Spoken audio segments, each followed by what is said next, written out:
stuff. As schools across Connecticut adapt during the pandemic, the coronavirus is causing one district to change its grading policy. Yeah, this is pretty big news. Earlier this month, Waterbury's Board of Education voted to alter its grading scale just for this year. Students have always been graded from 0 to 100, but this year, the lowest grade a student can earn will be a 50.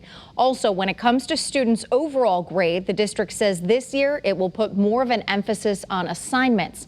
That means 75% of a grade will be based off of schoolwork, with just 25% weighted towards tests and exams.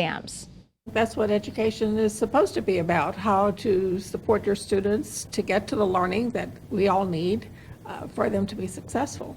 So I believe very firmly that this is not just something that has come in at a critical time because of COVID, but I also think it deliberately thinks about the grading process that one implements in a district. Well, it's certainly an interesting approach, that's for sure. Channel 3 New Haven Bureau Chief Matt McFarland is live right now with more. Matt, what's the thought process behind these changes right now?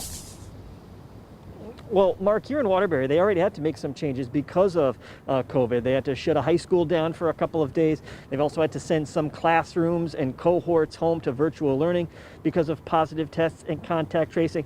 The district says there's a number of unforeseen potential problems that could arise. And they said even that could sort of have students struggling for something that's even out of their control.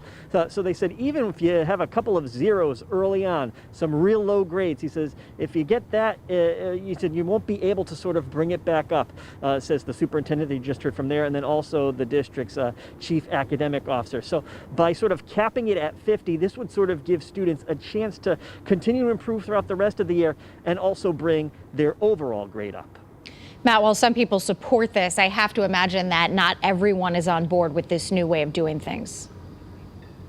Well, that's right. 3 of the commissioners voted no. It was a 6-3 vote. One of them saying he felt that it was a free pass. Students just wouldn't do the work knowing that they were going to get a 50. But the superintendent, she stresses, hey, whether it's a 0, a 20, a 30, a 50, it's still an F.